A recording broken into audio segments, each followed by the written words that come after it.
Hello, everyone. I'm Jim Garrison. I want to welcome you to this session of Humanity Rising as we delve into a very profound and mysterious subject, and that is our communication with other sentient species, in this case, the elephant, and how interspecies communication can expand our understanding of what it actually means to be human. Before we dive into that very complex and interesting domain, I want to take a few minutes to comment on a gathering that I was privileged to be part of over the weekend here in Washington, D.C., which was a strategic consultation about the latest developments on UAP disclosure, UAP meaning unidentified anomalous phenomena, which is the new name provided officially by the US government about the UFO phenomenon. I've mentioned the legislation that passed in December, and we all thought that the election year would overcome any other aspects of the political economy here in the United States, as it almost always does. But the extraordinary thing is that with regards to UAP disclosure, the momentum is as dynamic as it's possible to be as we enter into 2024. There was the formation of the UAP caucus. There is legislation that is being drafted in the Senate, in the intelligence community, intelligence committee that will enhance the capacity of the U.S. government to compel disclosure by the major agencies of the U.S. government and also contracting corporations. And what was interesting to learn about the gathering over the weekend was that the amount of activity, not only in the U.S., but in the UFO community, in governments around the world, in arrangements that the U.S. government is now making with Japan, with NATO, the Chinese government is making with various countries around the world, are all indicating that the reality of the fact that we are not alone is gaining inexorable momentum. And that Ubiquity University and the New Paradigm Institute here in Washington are, as I've mentioned before, literally at the epicenter of some of the most exciting and dynamic information and developments around an event that is seminal in the entirety of human history.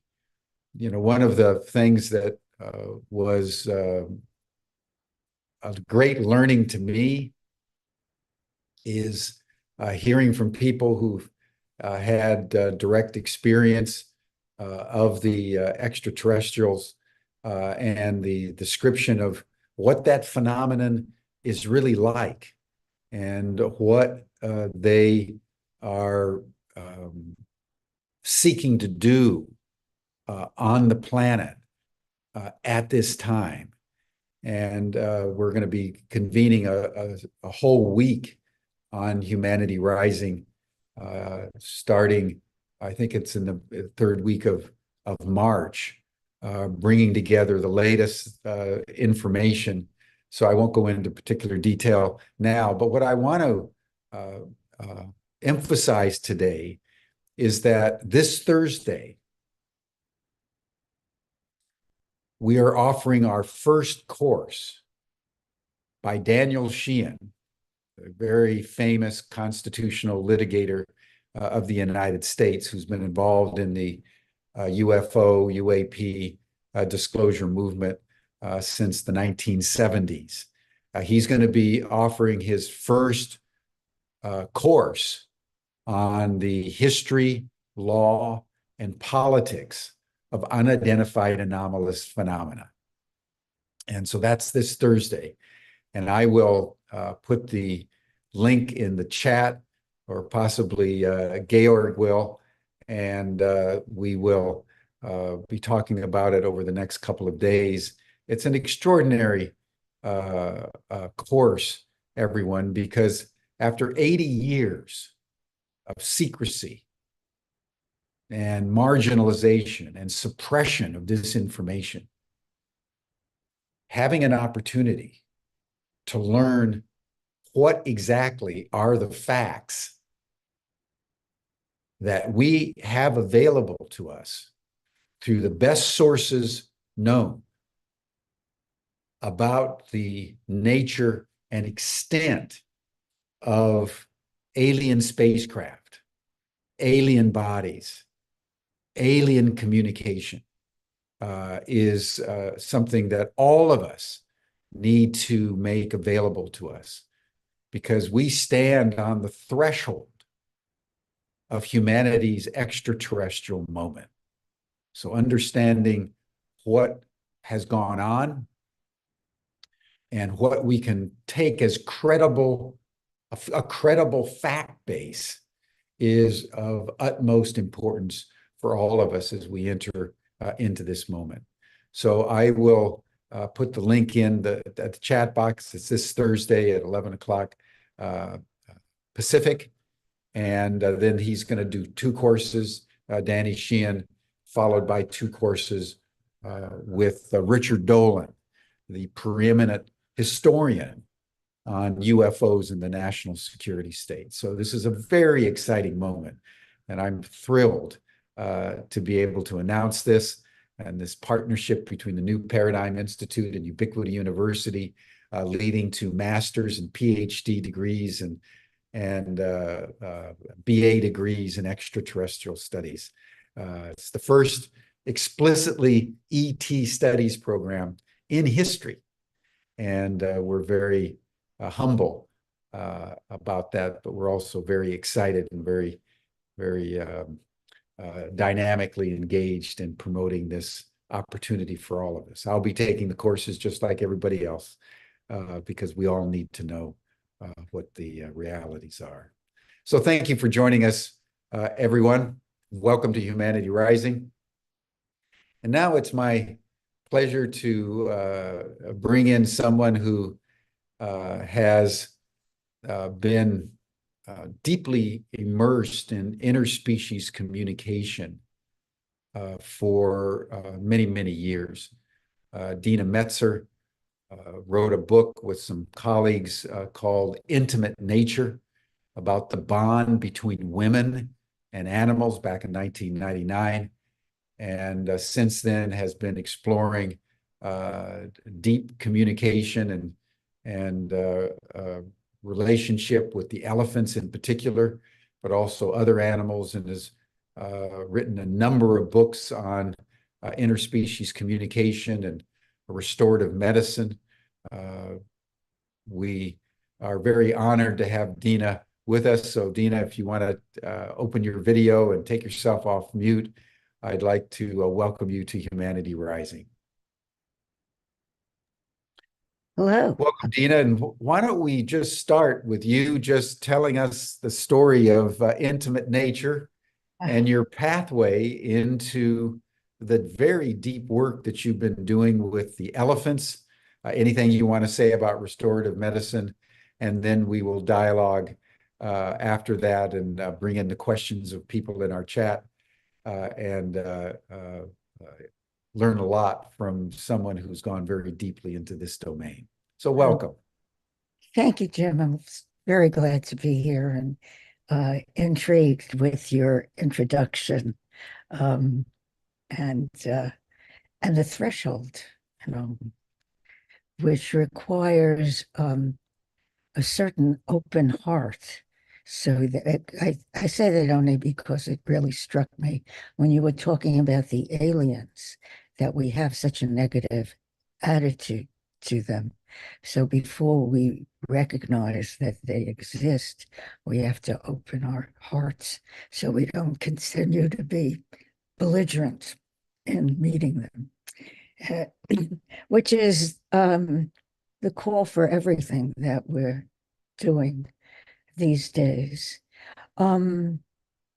Somewhere, maybe 1997, I was going to Zimbabwe to meet a Nanga who was a friend of my ex-husband at the time. And we landed in Johannesburg. We're going on our way to Bulawayo, but not till the next day. And so we took a taxi to a hotel of the driver's choosing. And my ex-husband registered. All of this is important because we went to sleep, get the plane in the morning. And in the middle of the night, I was awakened by a phone call. And I answered the phone. And the man said, "Is this Deena Metzger?" I said, "Who knows me in Johannesburg?" "Yes." He said, I'm a member of the Kogi. "Do you know who we are?" "Oh, yes, I know who you are."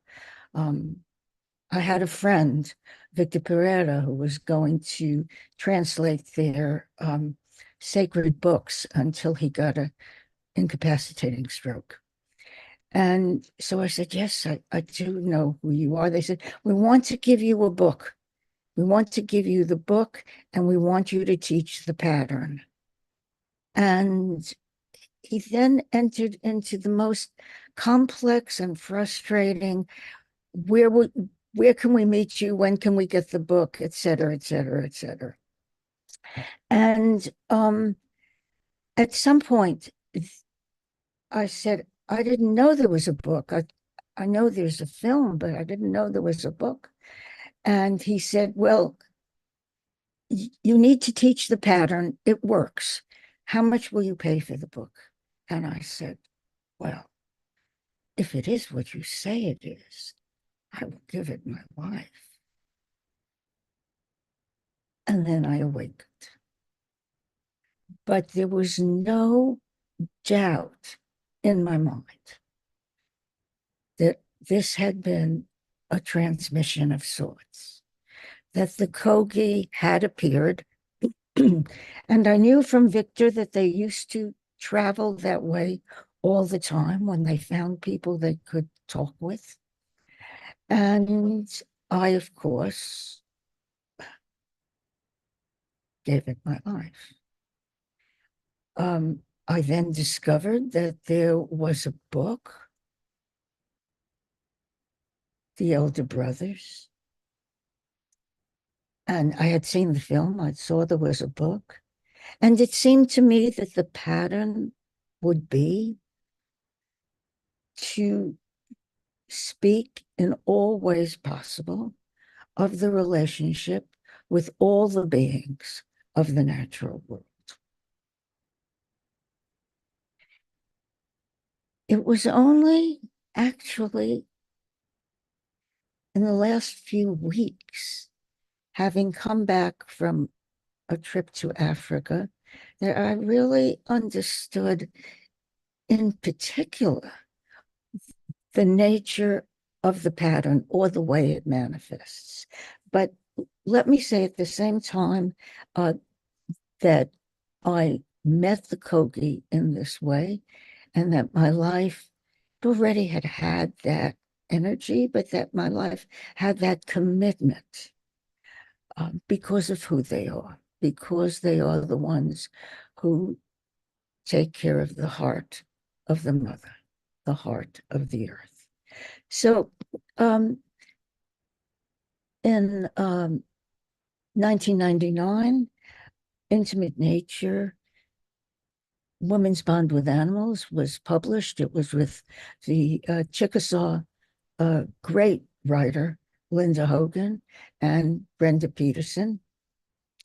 And we had gathered together essays, stories, articles from a variety of women, from scientists to researchers to poets, to people who worked with animals, et cetera, et cetera. And it was only when the book came together, when we held it in our hands, when we read it from the beginning to the end, that we understood that the book was postulating that animals not only were intelligent, but that animals have agency, that they act in the world with deliberation. And this, if you really take it in, that animals have agency and that they are intelligent beings who maybe have different languages, different ways of speaking, different ways of communicating, but that they are equal in intelligence to the human species, that's mind-blowing. And really the only other time that I know of that our minds were blown in that way is when it became clear that the Earth traveled around the sun and that we were not the center of the universe. And so here we have a second moment. Animals are intelligent, profoundly so. And so we are not the center of the universe. And of course, from Jim's talk just a moment ago, if we are at the threshold of a real connection with beings from even beyond the galaxy, from the universe itself, then we are certainly not the center of the universe. So this was a really important book. And at that time, as I had said, I was going to meet Ananga in Zimbabwe. And then in 1999, I returned and we went to Chobe, which is a preserve for animals in Botswana. And I had a crazy idea. And I said to Mandaza Kandemwa, I said, I want to sit in council with your people. And I want to sit in council with the elephants. And to be honest with you, I had no idea where this idea came from. But I had it and I needed to be loyal to it. He said, what does it mean? I said, I have no idea. At any rate, we went to Botswana, we went to Chobe. There were 6 of us, and we divided up the time there each afternoon or morning. One of us was in charge of the day of what we would do, and it was the last day, and I was in charge. And so I was sort of guiding our call wherever we would go. And I had brought some grapefruits as an offering for the elephants. And we came to a place where we turned, and a fisher eagle appeared in a tree. And the fisher eagle is sacred to Mandaza, and he saw this totem animal, and he said, I'm not going any further. As long as that a fish eagle is in the tree, that's where I will be. And so we parked the car there, and the fish eagle remained, and we remained there. And then it was almost time for us to leave the park before it closed. And I saw all the way down by the river an elephant. And I had this feeling, sometimes, it's somewhere between joy and terror, really awe, shakes everything up. I knew he was coming. And he did. He walked deliberately, carefully, knowingly, right to our truck. And I was in the back. It was an open truck. I was in the back, and he turned and he looked at us. He was close enough that if he wanted to, with his trunk, he could have put it around my neck. And I put my hands out to say, I don't have any weapons. And he came closer. He turned his trunk into an impossible knot. And then he just looked at me. 10 minutes. And then he went to the side of the truck. I went to the side of the truck. 10 minutes, eye to eye. And behind me. So 30 minutes, all in all, this intense view. And then I realized that we had to leave, or we'd be locked in the preserve, which was not possible. And the moment I realized it, snap, he was gone. And we had to go along the road to leave. And suddenly there were herds of elephants coming down the hill to the river. And Mandaza said, we can't go there. We're going to come between a mother and her baby. It's going to be very dangerous. And I said, they know we're here and we have to go. And so we went very, very slowly. And the elephants lined up. And as we passed, they bowed their heads and flapped their ears. If this had only happened once, it would have been extraordinary. But I understood that something had happened between us and that I can't say that I created it. Nor, oh, let me tell you about this really exotic event. I understood that something profound was happening and that it was called forth by that elephant who we then began to call the ambassador. And that I had an obligation to it, to meet it, and to find out what it meant. And my sense was that this was later on, of course, that the elephants had put out a call and that many people perhaps heard it, but I was one of them. The point is that the elephants put out a call. And why would they do that? And that's the question. So I've gone back to Chobe, to Botswana, to that place, maybe 9 times. And there's this way we do it. I've gone back with various people.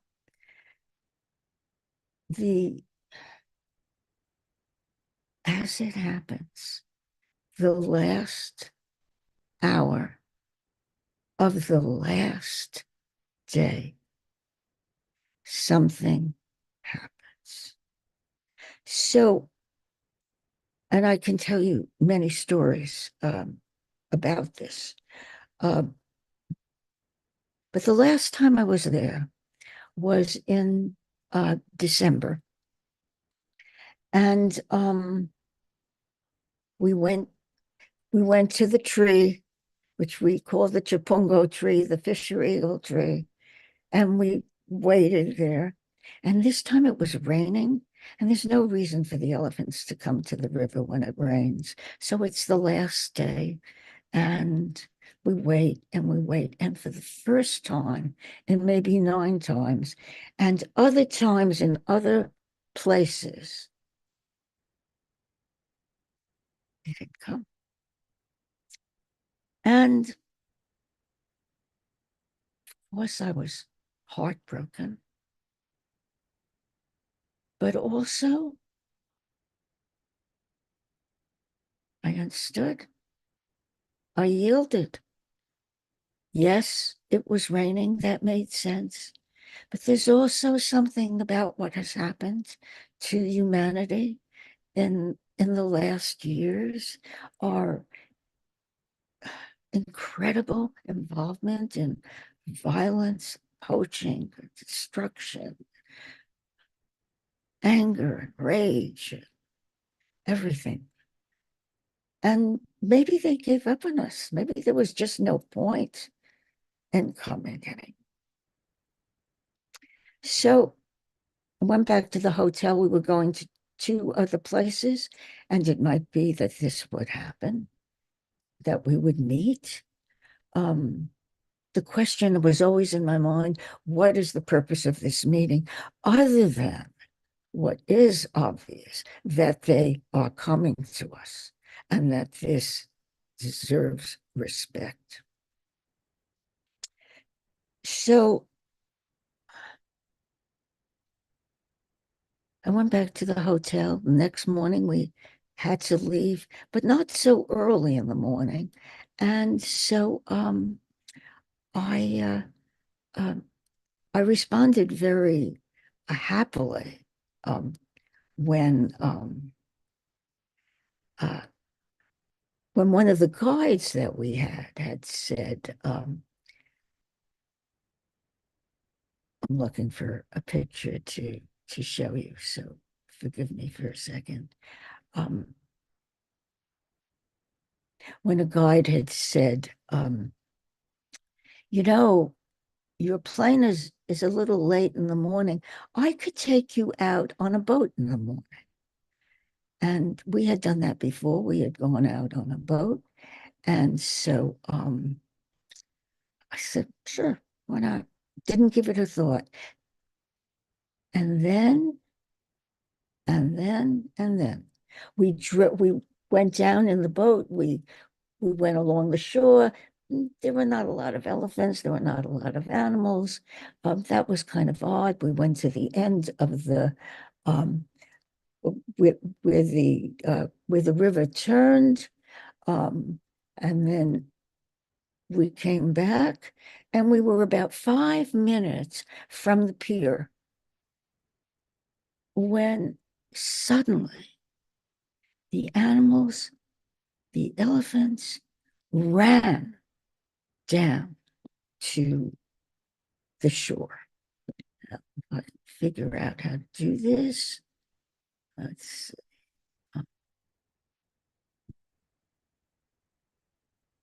okay, I actually can share screen.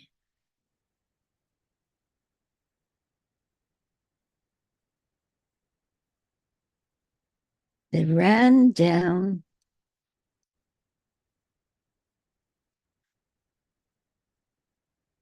Oh dear. Oh, this may not work. You can see part of it. They ran down to the water and they lined up and they dipped their trunks in the water in unison and raised them. And then they dipped them in the water again and raised them and dipped them in the water again and raised them. And then, I'm sorry if I'm technically incompetent here, but you can still do that. When we had to leave, the second it was clear that we had to leave, they turned on a dime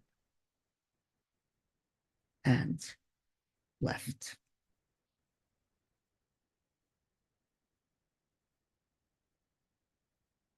So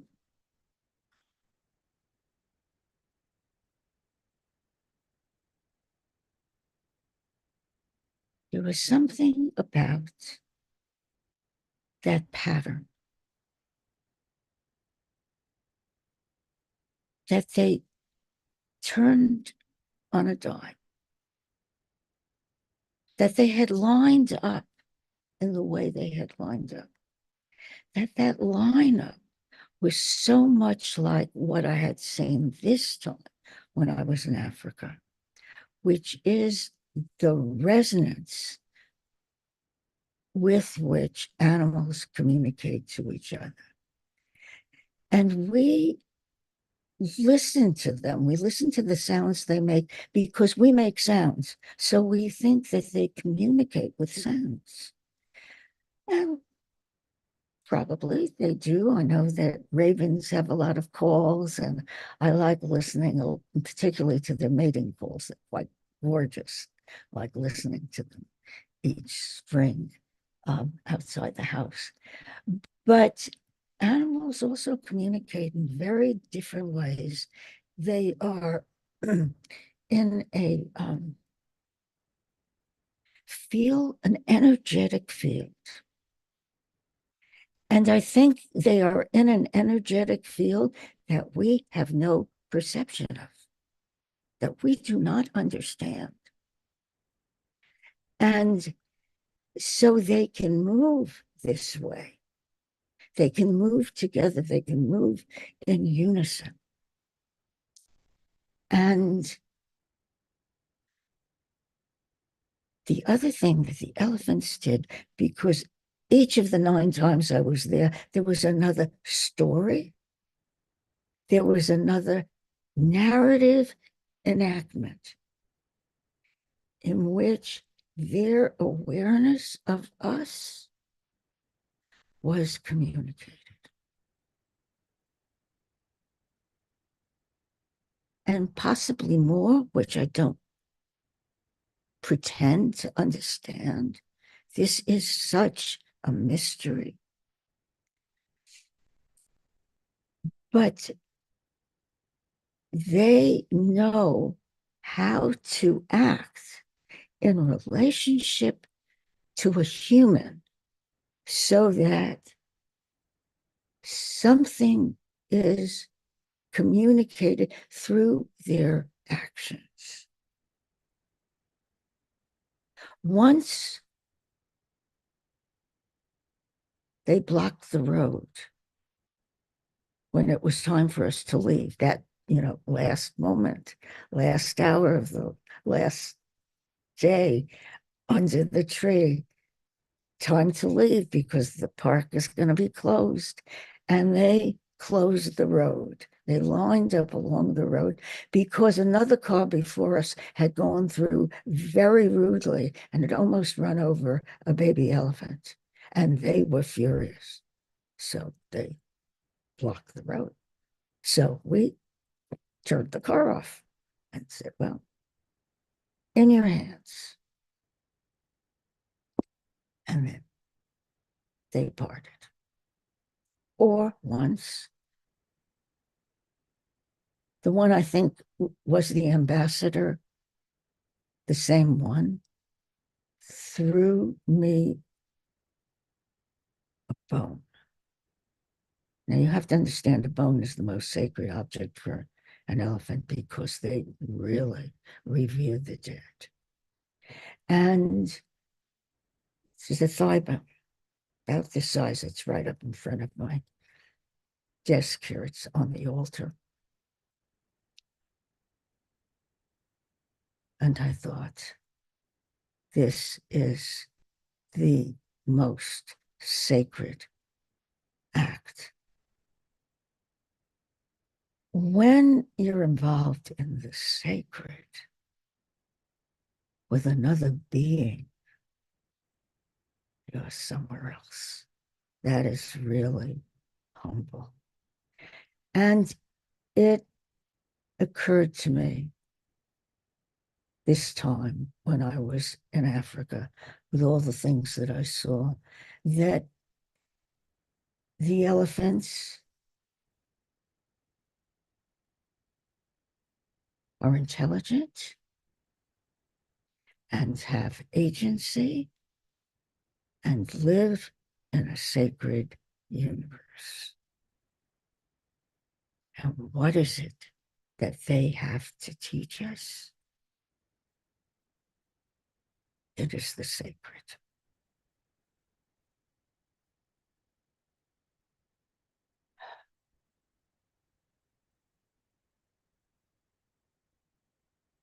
It's an extraordinary thing to be in that relationship. And of course, we go back to the Kogi, right? The Kogi of the Sierra Nevada, Santa Maria.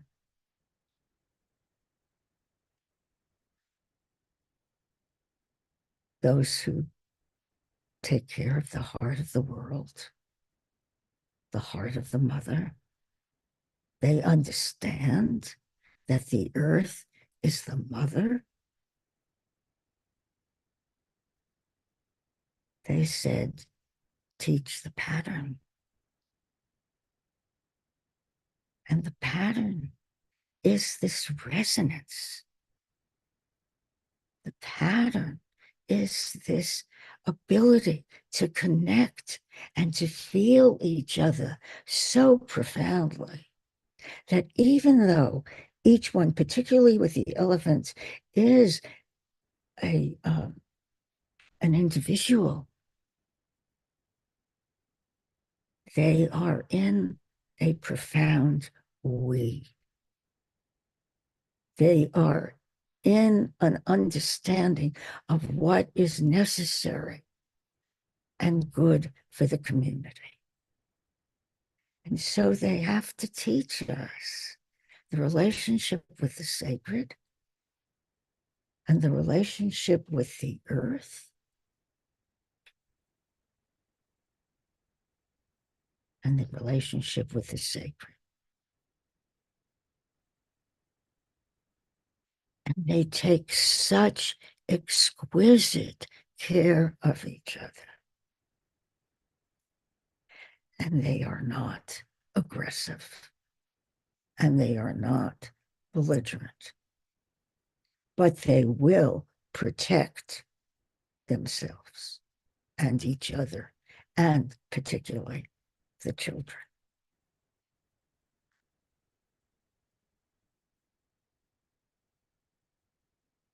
It is a very mysterious universe that we live in. And as long as we're self-absorbed, we do not see it. We do not know where we are, and we miss out.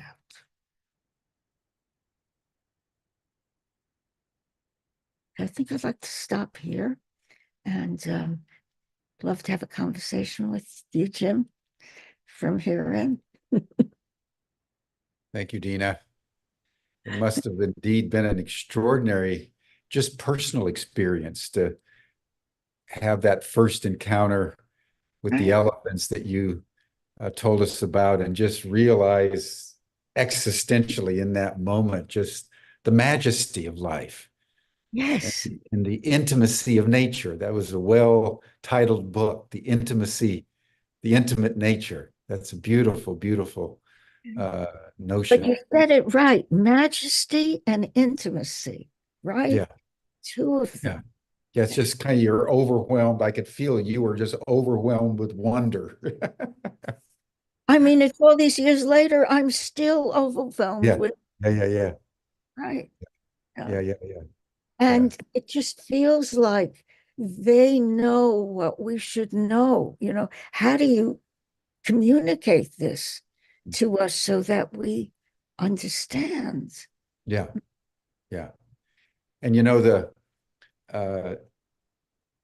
once one really takes in that they have essentially all the capacities and faculties that we have, but in a different way, given how they're structured, and that we're killing them off and exterminating them and killing them for their tusks. It is an extraordinary thing. And that's how I wanted to start. I mean, as you probably know better than any of us, the elephants are are developing without tusks. I've seen And them. Saw them in Namibia. Yes. tell us more about that, because that means that not only are they seeing what's going on, but they have a capacity to go into their own bodies, their own sperm and eggs, and shift the genetic structure so that their babies don't have tusks to And you save know, them alive. I mean, right? that's an Know how amazing long thing. mutations take, right? Yeah, yeah, So yeah. And this is in a generation. in a generation. Say more Uh, about that. women, men, males, females, children, no tusks. That's a great sacrifice because there are all kinds of things they can't do. Those tusks are absolutely essential to them. And, but they have to survive. And I suppose if we ever changed who we are so that we could not just take everything for ourselves, including parts of a face, then maybe they'll grow them again. They I'm need sure. them to big. They I'm need to sure. pull things and carry and lift and all of it. And it's interesting that that herd, um, I was going to say tribe, that, well, yes, that tribe. When I was there, they were off in the forest. It was hard to get to them, and they were not happy with us. They were wary, and rightly so, you know. So we did not stay long, and we did not try to make contact with them because it made them uneasy. We didn't want to do Mm, mm, mm. that. Now, let me ask you uh, more personal questions about how the experience that you've had with the elephants has given you, I imagine, more empathetic capacities with all other species, including the human species. And I'm asking that in part because part of the data that's emerging about communication with extraterrestrials is that humans can develop it either through remote viewing and just developing the faculty of mental telepathy and remote viewing. And as they develop remote viewing, they naturally begin to be able to communicate with other beings in the invisible realm, but also interspecies communication, that the people that can talk to their dogs and cats, someone like you that can talk to the elephants, others like Jane Goodall who, converse with the chimpanzees, that capacity to talk with any other sentient being gives one the capacity to talk with the extraterrestrials. And obviously the reason being is that nature is one, the cosmos is one, so that the extraterrestrials aren't any more different than us, than the elephants and the tigers and the dolphins and the whales. It's all different configurations of life itself. So I just would love to have you talk more about that. Well, we have to get out of our own way. I mean, it is that, can we develop the ability to think we don't know anything and to be in the, and then allow something to come in and to try to understand it and try to meet it with an open heart. I think I think it depends on not making enemies. I don't think you can really communicate with enemies. I think you just get your projection of your own nasty uh, way of seeing things. So it's all astonishing mystery. I mean, that we're talking to each other in this way is beyond, right? We've just met. We found a way to talk that has some connection, right? We think we're understanding each other's minds and hearts, and we want to offer that, to the other. Um, it's, I don't know. Um, Well, it's such a profound point that you're making that you can't communicate with enemies. I mean, you see that, what's going on in Gaza. You see it, what's going on in Ukraine, that I, once you've created the other as enemy, communication literally breaks down. I, it, And then there's no other recourse but to kill them and try to destroy what they're doing. I, So that's a very deep insight that you've got to humanize like in nature, we've been at war with nature because we've identified nature as enemy. And right, therefore anything you do against it is justified because we've defined it as other. And so I think that's very, very powerful. You see it living itself out in day-to-day world events every day. every single day. So, I suppose anything we want to understand allows us a little bit to open ourselves to that possibility, Mm, mm, mm, right? mm. Um, And I think it's very exciting that you're teaching this class. I mean, that you're giving this degree that you're, It and is actually. It truly is. It it, truly is. isn't Dan Sheehan the attorney who works on the reservation? Yeah. The Romero Institute, of which he's Yeah. the Oh my founder and God. president, has the Lakota Oh People's my Law God. Project. Yeah, Oh, that's Danny. oh my God. Yeah, we just spent the weekend with him, Oh, and about 30 others, in a deep consultative process on how we continue to support and enhance UAP disclosure. And it was quite. He's the level of brilliance of that man is staggering, and his commitment and his open heart is just and very inspiring. and the way he works in the Romero Institute, Yeah, yeah, um, yeah, he has to open himself up to other ways of knowing and respect them. yeah, And um, oh, that's yeah. thrill. Yes. Now Yeah. let me shift just a little bit, Dena. This is so fascinating. Tell us more about your pathway into restorative medicine, Well, because that's an extraordinary domain. who knows? It's revisioning medicine. Um, it's you've got the words right. It's just I also created something called the literature of restoration. Can we create a literature that by its nature is aligned with the natural world Mm, instead of being hostile? So, um, I guess this is a short story. I was married to a physician. I had breast cancer in 1977. I mm, understood that sometimes cancer disease is a messenger and it's a kick in the ass for something you haven't paid attention to up to that point. They can't get to you any other way. And I understood that cancer required me to change my life. And I began lecturing about cancer and healing and all of that.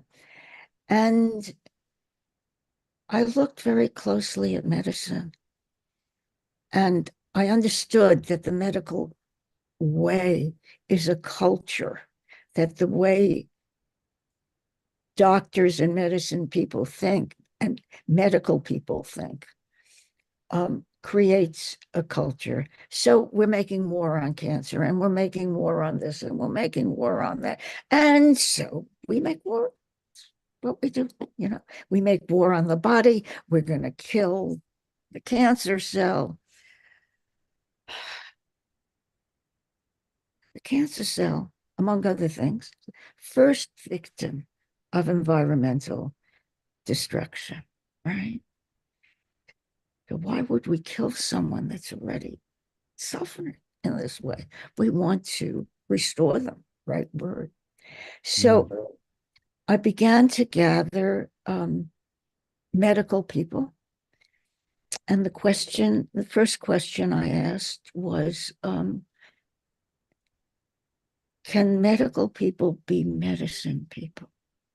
Can they be medicine people the way medicine people on the reservation take care of their community and take care of their patients?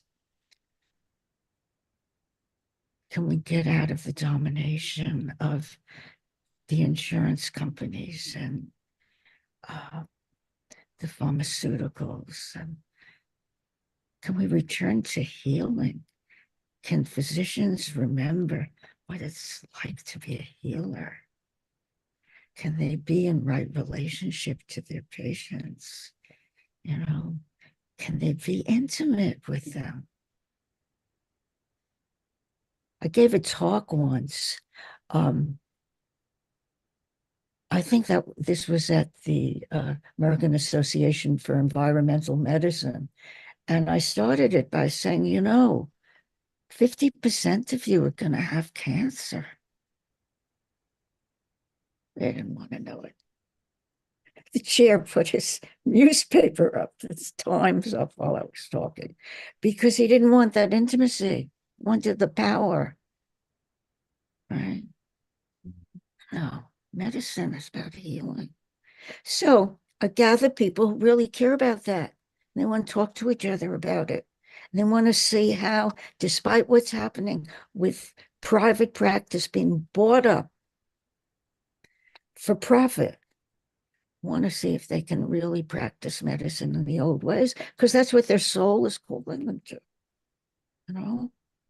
I mean, we still really have souls. And there are a lot of people want to find them in a culture which denies it. Say more about cancer. Say more about, I'm intrigued that you were seeing the cancer cells as kind of suffering cells, and that the disposition in your heart was to love them and seek to be restorative rather than to kill them. So say more about that. Well, in my own cogitation in 77, I tried to figure out what this is. I saw cancer as imperialistic. They also saw it that way, as an imperialist force, as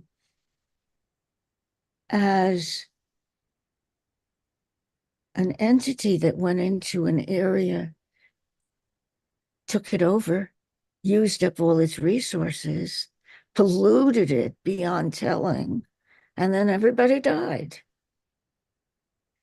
But this distortion that happens to the cell comes for the most part from the environment.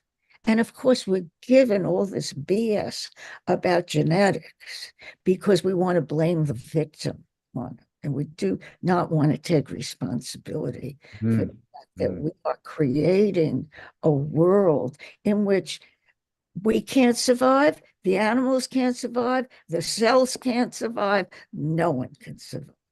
So when I look at cancer, I realize what's happened. And if I were a researcher, I would look for a method not to kill, but to transform or to restore. That would make sense to me. So, all our cultural institutions are lost, right? As we are. Yes, yes, yes. Love your enemy, right?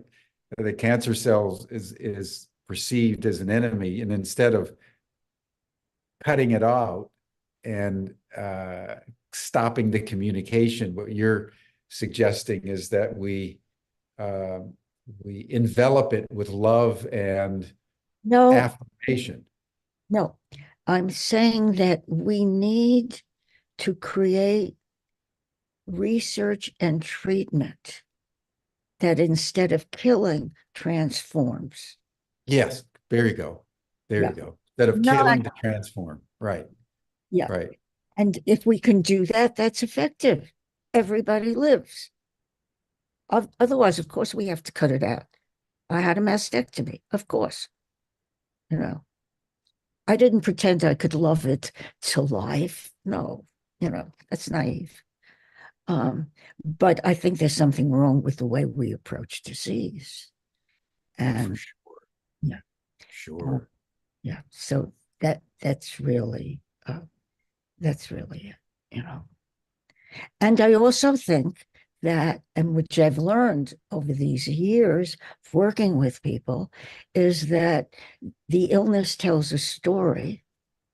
And if you find what that story is, you can learn the path you need to walk, and that will help you live in the world. Mhm.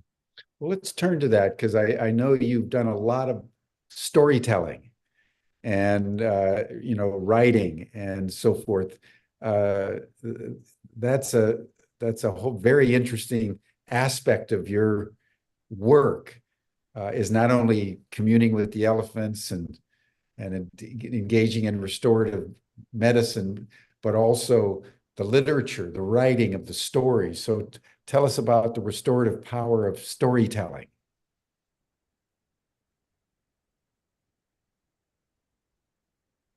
For me, story is the way of knowing. Story is like a living event. It's something that you are in that you have something to do with, but really it also comes from the outside. There are these events that happen that make it the story, that you have no control over, but you try to understand. So sometimes my friends and I, the community people or students I work with, we say, "Oh, we're in a story now." Um, I think you're in a story with what is it? UA, UAP. right? Yeah, Right? definitely. You're in a Definitely. Big story. story. We're in the middle of the story. There Absolutely. are lots of energies coming in, and they're taking Absolutely. you, and you're serving something. It's interesting and all the rest of it, but you're also serving something for the community or for the world or something. That's a story. The story of the, I can't call them aliens. What are we going to call them? Or these visitors, maybe these Yeah. Extraterrestrials, ETs. ETs. Okay, why not? Yeah. Um, uh, they're coming at this time when we're almost blowing everything up.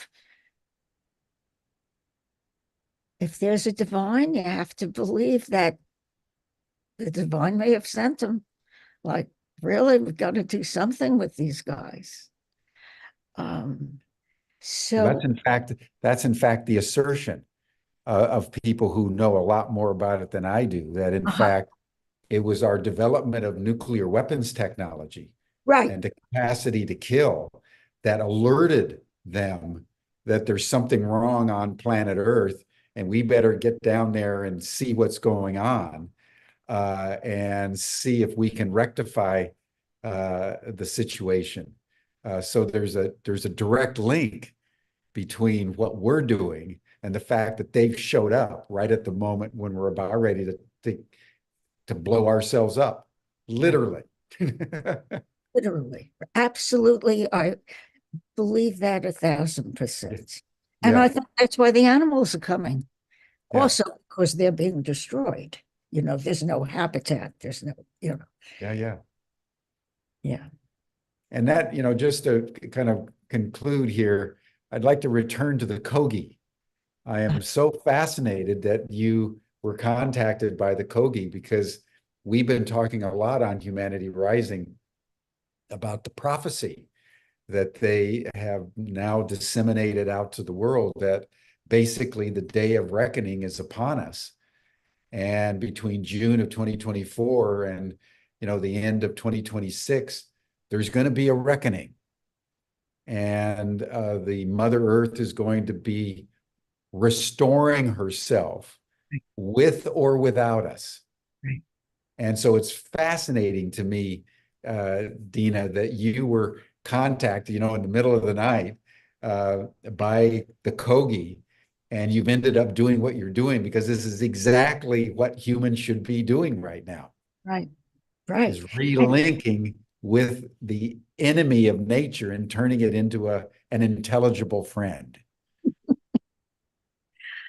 Ah, I heard you speak about June 22nd, and that's really why I wanted to talk with you. Who is this man? He really knows what's important, and, Well, as soon as it was actually Shannon MacArthur, uh-huh. who sent me the link. And I clicked on it, and I instantly knew that I was being addressed and that we needed to do something about it. So I think it was the next day or a few days later, aired it, and it turned to synchronistically it was released, given to me right at the moment when the U.S. Congress and President Biden were signing the legislation that for the first time in history said that UFOs exist and that we are not alone and that they've got evidence and both alien craft, retrieved craft, and alien extraterrestrial biological entities, as they're called, and that evidence is mandated now to be disclosed to the public. So the synchronicity between the Kogi prophecy and the legislation was almost chronologically exact. And then Jennifer writes to me, right? Yeah. Connects me with it, and oh my God, okay. And it's all a story, right? Yeah. Yeah. Kogi, the extraterrestrials, the animals, all of it. It's a story of restoration and of hopefulness and, um, deep, deep, deep communication beyond anything we've ever known. Yeah. Yeah. Yeah. And it's going to challenge for us to survive. A critical mass of humans have to learn to do what you do. Well, they have to You learn to think about it. And love the that's just to open ourselves up to a transformational experience of other sentient beings and allow that refinement of consciousness to enlarge our hearts so that we can be compassionate with all being itself in an empathetic way. Would you agree with that, or how would you? absolutely, yeah. In this work I do called 19 Ways, one of them is the no enemy way. It's the hardest one, that no matter what, don't make enemies. Don't look at that as an enemy. And, I struggle with it myself because, And you know why I love Danny Sheehan so much? right? This man has gone farther into the heart of darkness of any person I know. I mean, he's taken them all on, whether it's Wounded Knee or Silkwood or Iran Contra or Watergate. Right. This guy has done it, man. And he always goes in with an open heart. Yeah. No one, even the enemy, when Danny sits down, it's with Yeah. an open heart. And that's why he wins all his cases. Because in the end of the day, the jury knows there's one guy in this courtroom that's telling the truth in a dispassionate way and in a loving way, and that's Dan Sheehan. And I've seen him do it over and over and over again. It's an extraordinary phenomenon when someone actually doesn't perceive enemy as a category in their psyche. Particularly a lawyer, which is, Particularly a lawyer. based on conflict in the way we do it, right? Yeah, yeah, yeah. Yeah, yeah, yeah. Yeah, yeah, yeah. Because Harvard Law School, man, they churn out psychopaths. That's what they do. Win at all costs. And So that's a powerful teaching from you today, is that you can't communicate with enemies, and therefore you shouldn't have enemies, no That's matter who they are. right, because you got to be able to talk with them. Yeah, exactly. They're the ones Exactly. you have to talk with most, Exactly. right? Exactly.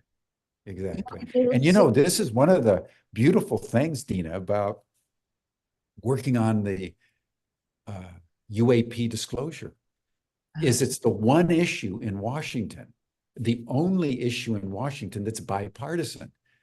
So this past weekend, we had people, that worked on the Obama campaign, and we had people that believe that Donald Trump should be the next president of the United States, and it didn't make any difference.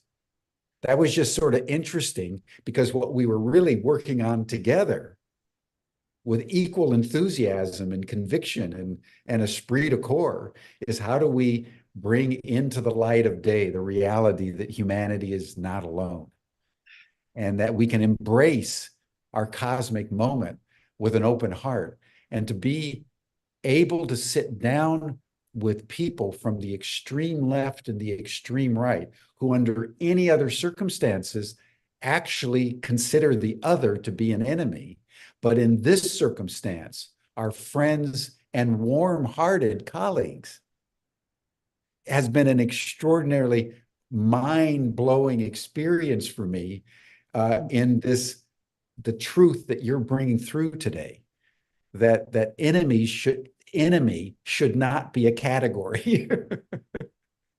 And if it begins to develop, you've got to engage in some kind of restorative, empathetic process, because that's what cures cancer. Yeah, it's crazy, right? Yeah, beautiful. And Wow, this is amazing. This is amazing. I feel honored well, to I'm honored to too. to listen to you today, and I hope we can have you back. And I would like to include you in our training program on extraterrestrial awareness and communication. I am really tempted. We're going to have to talk calendars. This is very, very thrilling to me. It's because of the way you said it. You said, we are not alone. Yeah, If they in Washington can think we are not alone, as opposed to we are being invaded, exactly. right? Right. That's the core message. That's the core message. And someone said to me the other day when I was talking about the elephants, they said they came to you because they knew they were not alone. And I thought, oh my God. Yeah. And that Oh, you were one human that would get that yeah. and love them in the way that they want to love and be Oh, loved. love them. Love Yeah. them. Yeah, yeah, yeah. Yeah, yeah, yeah. Well, Dena, thank you so, so much for this. We're definitely going to talk calendar. I will be in touch, and Okay. we'll have you back, because we want to build a whole interspecies communication, possibly a whole school, or department, because this is now what I call the mother tongue. Oh, beautiful. Instead of learning Greek and Hebrew, Oh, let's yeah. let's learn how to talk to elephants. Oh, yeah. And we have to be trustworthy. We have to be Yeah, really trustworthy. yeah, To, it's not just an intellectual skill, yeah, yeah. It's a body skill. It's a whole being skill. a heart and a soul. Oh, yeah. It's great. Okay. So thank you. Thank you. Okay, everyone, that'll bring us to a close for today. You're all welcome to join Dena, who's going to join the after chat and have a deeper conversation. For those of you who can make it, you'll see the link in the chat box, and you received it in your Zoom reminder for today. And then tomorrow we'll continue with Humanity Rising, with a very deep dive into the mystic Swedenborg, who was passionate about humanity's relationship with nature, and in fact said that it is nature alone that is the true portal to divinity. There you go. That's it. There you go. That's it. Thank you, everyone. We'll be in touch, Dena, and What have to do anything to go to that to get to the chat? the link. I think one of your colleagues has the chat, and they'll provide it to you. I'll also email it to you. Okay, great. All right. Thank you, everyone. See you tomorrow. Bye for